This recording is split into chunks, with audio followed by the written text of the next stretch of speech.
Now let's talk about the debugging windows that you can use while you're in debugging mode. And there's some really cool stuff that can happen here. And what I'm going to do to demonstrate these is we'll come down here and I want to set a break right here on ML add Fred. And you know what, that reminds me of something. Let me show you a trick. A lot of you guys already know this. Probably should have thrown this in somewhere else, and maybe I'll go back and do it. But if you go to Tools Options, and if you will go to the text editor, all languages, you can choose line numbers. Notice you can also choose word wrap if you would like. And it will make line numbers show up. Okay, so we're going to break on line 34 here. That's a kind of a cool trick. But I'm going to run the program and let it break. And then, notice, so now it is broken. And you'll notice that there is a watch window on the left, an immediate window on the right, and there's a tab down here. I can see a call stack. And over here on the left with this watch window, I can see there is a locals window and an error list. Well, the error list shows me any errors that are there now. I don't see any. The locals is a really cool window.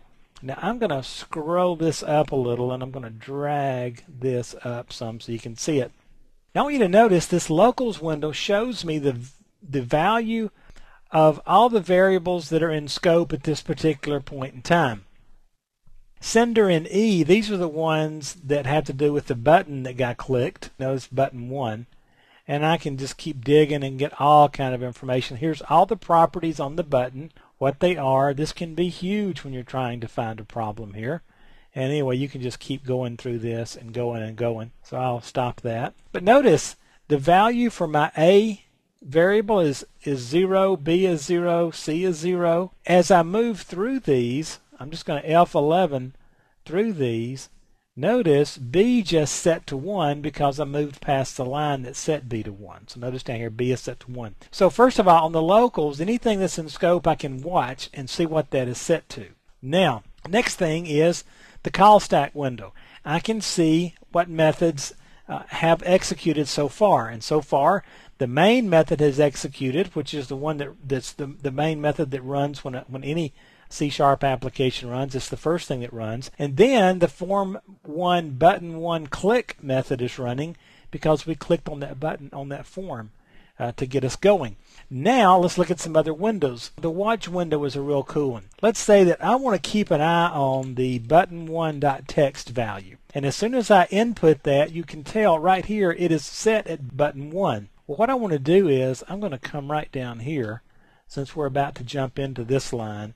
And I'm going to set button 1's text equal to changed.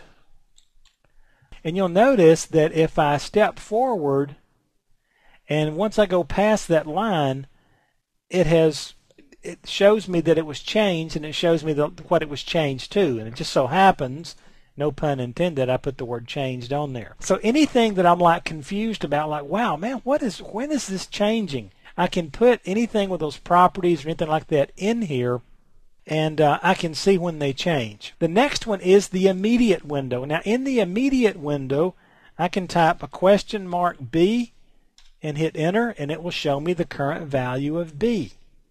So whether it's in the locals window or not, and catch this, check this out, I can change things right here. I can say, whoop, let me get down here. Button1.text equals Mark. And when I hit enter, the text on Mark has now been changed to button 1. So immediate window, I can read things, I can make changes, I can do whatever I want to in there. And there's a lot going on here. There is also, you will see from time to time, an output window. And if I come up here and view, it's not really a debug window, but you might see it from time to time. And this is everything that has happened so far. And I can scroll through and see what the compiler's been doing and see what's been executing and so forth. Notice I can see assemblies, the global assembly cache, what assemblies have been running and so forth.